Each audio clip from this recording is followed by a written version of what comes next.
The WNBA, listen to this. Owners are mad. They're furious. They're tired of it. The WNBA lost $40 million this year. That's right.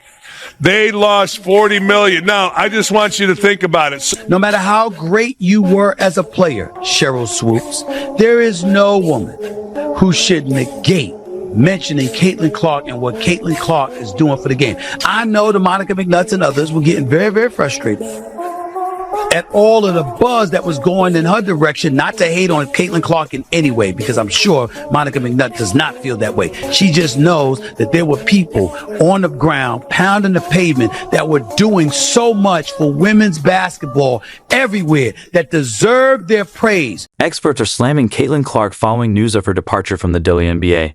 The number 1 overall pick in the 2024 draft, Clark made an immediate impact in her rookie season with Iowa, becoming a scoring machine.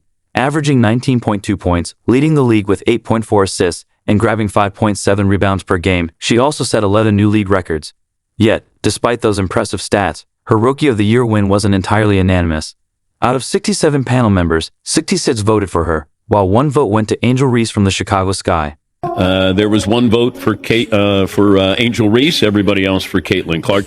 This is what's happening, is the voters are now putting out on social media, hey, it wasn't me. Hey, it wasn't me. Hey, it wasn't me. I don't know if somebody comes out and says, hey, I voted for Angel Reese, which it is that's your prerogative. You can. I mean, I've voted and had people criticize my votes, but I had no problem telling people. I mean, I was proud to be a voter in the NBA. And if you want to be critical of me, that's okay. I have, my defense there. Somebody thinks Angel Reese was the Rookie of the Year. Fine. Maybe it's a writer who covered her team in Chicago. Okay. It's not the end of the world. Like, I don't know if Caitlin Clark's going to go, can you believe I didn't go unanimous? Now, I thought we would have unanimous MVP and unanimous Rookie of the Year.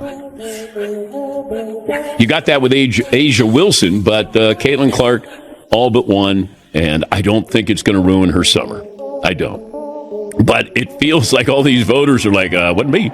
That single vote sparked a debate among fans and experts, including WNBA legend Cheryl Swoops. Initially expressing concerns about Clark's Rookie of the Year credentials, Swoops later clarified that she was not involved in the voting process. Once the dust settled, fans began pointing out that the league may not fully appreciate the attention Clark brought in her rookie season. With that in mind, many suggest she might consider moving to a place where she's both valued and better compensated. These ladies, and I'm a WNBA fan, it's been a good season. They cannot have this Caitlin Clark thing up any worse if they tried.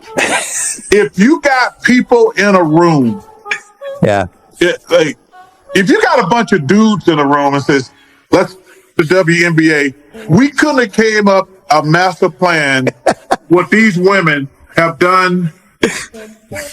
This girl is incredible. What she did in college for women's basketball, what she's doing in the WNBA. She turned the Fever were 1-8. They have a winning record now. But the number of attention, eyeballs, she's brought to college and the pros. And for these women to have this petty jealousness, you say to yourself, damn, what is going on here? Despite its growing popularity, the WNBA still falls far behind the NBA in terms of pay. Many WNBA players are forced to play overseas during the offseason just to make ends meet. Fresh off a record-breaking debut season, Caitlin Clark might be the next to follow that path. Rumors are circulating that she could leave the WNBA to pursue international play, potentially for a bigger paycheck and more playing opportunities. Next voice. Experts aren't pleased, with some criticizing Clark for potentially leaving the WNBA. They argue that her departure could hurt the league's momentum, especially at a time when it's relying on star power to attract more viewers. Many see her as a key figure in the WNBA's future, one they fear could be jeopardized if she chooses to leave. But I'd be an owner that'd be like, ladies, shut up and dribble. Actually, it wouldn't be shut up and dribble. It'd be shut up and turn a profit. Get in this together. Quit being dumbasses. Quit being your typical, egotistical, selfish selves. That's what I would be, but hey, that's just me. NBA team owners want to see a return on their investment in the WNBA. They're frustrated. The WNBA owns owes the NBA so much, we won't see any windfall for years. But the entitlement.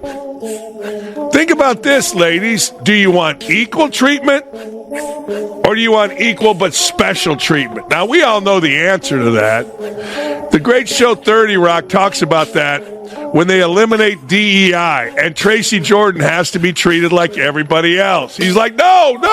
It's the funniest stuff ever. So what do you want? I know what you want. You want equal but special. Well, you're getting it, and good for you. NBA owners, and I don't blame. Perhaps it's time they learn to appreciate her more. After all, you don't know what you have until it's gone. It's still too early to tell, but Caitlin Clark is certainly at a crossroads. If she stays, she'll remain the face of a league striving to grow in popularity.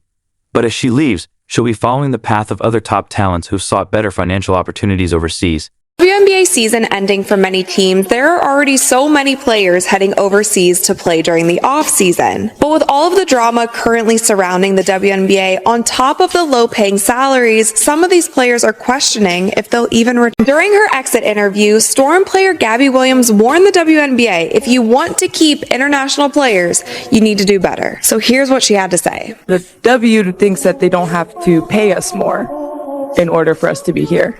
And I think I didn't express that when I first talked about prioritization. You know, our commissioner talked about us being able to, you know, make 700,000. That's not true at all. There's not one player who makes that. And we were promised, you know, team marketing agreements and league marketing agreements, but they've fallen quite short. So it's still not enough for us international players to want to stay here, and that's a choice of the players. If I make a choice to make more money, whatever, and then the teams are mad that I don't come back, but that's how it is. So yes, it just the WNBA, you know, if you want us to be here, you have to pay us more. It's business, it's how it works, and that's all that. The 2024 season has been a game changer for the WNBA. It became the most watched season in the league's history, with TV and online viewership surpassing 1 million viewers per game. Even in the arenas, the numbers have been impressive, with 154 sold-out games, an astounding 242% increase from last year's 45 packed events. The sport's appeal is clearly on the rise, and a significant part of this surge in popularity can be credited to Caitlin Clark's presence. And by the way, I still haven't watched the game. So your point, the fact that I haven't watched it, I haven't watched it. The only thing I'm curious about, which you said when we had the conversation a couple months ago, guys, she's going to make nothing. She's going to make the minimum wage. Great. Why? Makes $73,000 a year. But her contract with Nike. But it's going to change. It's going to change because they had more people go to a Los Angeles Sparks game this year than the Lakers. There was more people attending a Sparks game this year than Lakers. Did you hear about this?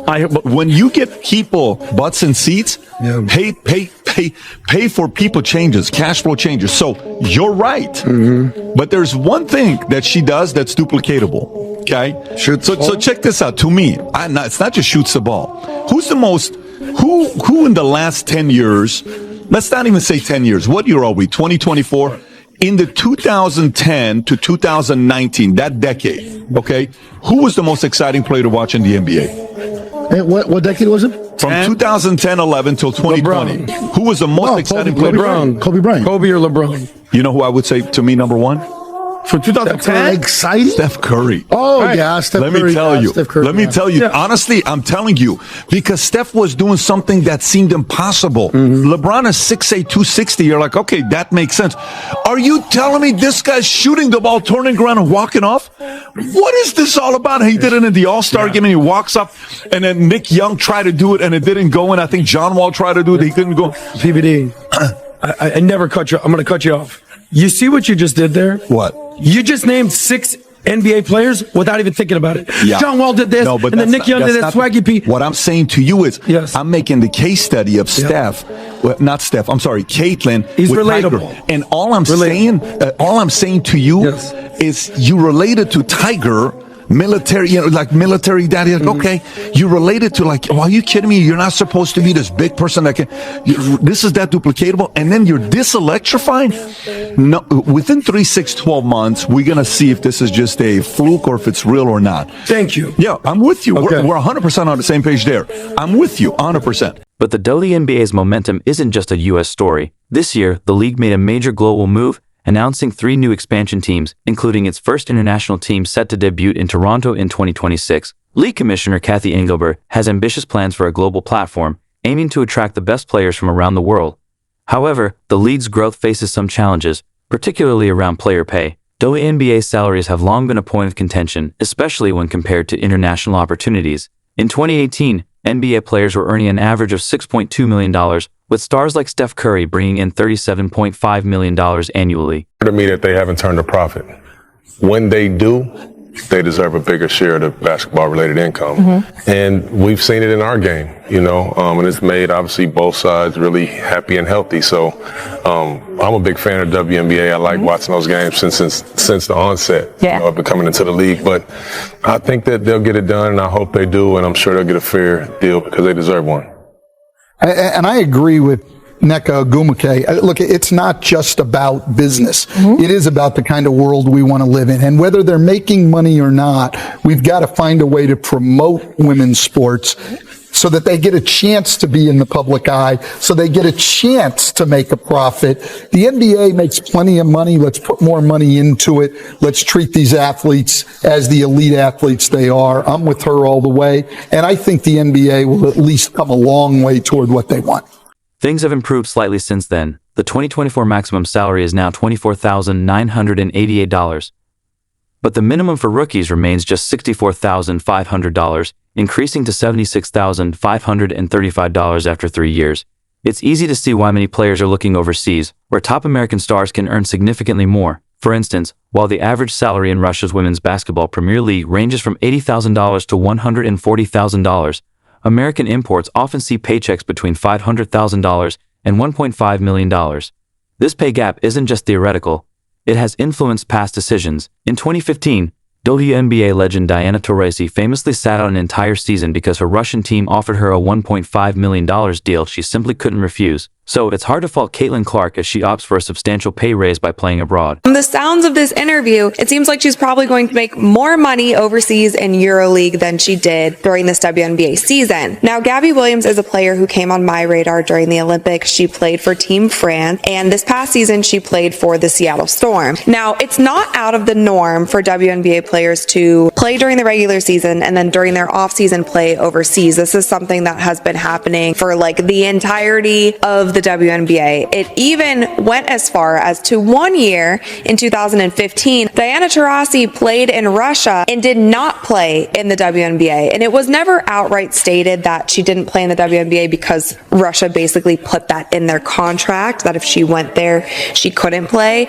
But that was pretty much what everybody thought happened because Russia paid Diana Taurasi at that time $1.5 million salary to play in Russia. Now, at the time in the WNBA, the salary, like the highest salary in the league, was $107,000. So obviously that's a huge jump. Diana took that offer. She played overseas. And at that time, she was also like hands down the face of the league. The WNBA was not as popular as it is now, but that was an opportunity that Diana took. And I feel like with the growing popularity of the WNBA and with players able to, make money off brand deals and this and that and their celebrity rising, there could be a world where more of these private owned EuroLeague teams, I could see some of these teams going after some of our star players in the WNBA. And if the money makes sense, if the business aspect makes sense, we could lose more players to playing overseas, like Gabby kind of alluded to here. The commissioner told her that she could make $700,000 playing in the WNBA through marketing this and that. I don't know what Kathy was talking about because even the highest paid player in the WNBA currently makes a little over $200,000 in salary. And then I don't know what the WNBA does with their... As the WNBA looks toward a more global future, it faces the challenge of finding a balance. Players are torn between staying to help grow the league or pursuing higher paychecks overseas. However, there are still some key questions about the league's next steps. One of the strongest arguments for boosting WNBA salaries is the push to mirror the NBA's revenue-sharing model. In the NBA, a much larger percentage of the league's revenue goes directly to player salaries compared to the WNBA. This has become a point of contention for many fans and players. What I thought, who gave the best feedback on this Caitlin Clark thing, and it's so evergreen to every industry. Go to Vaitainment's, actually, matter of fact, I think I texted it to you. Go to Vaitainment's Twitter account.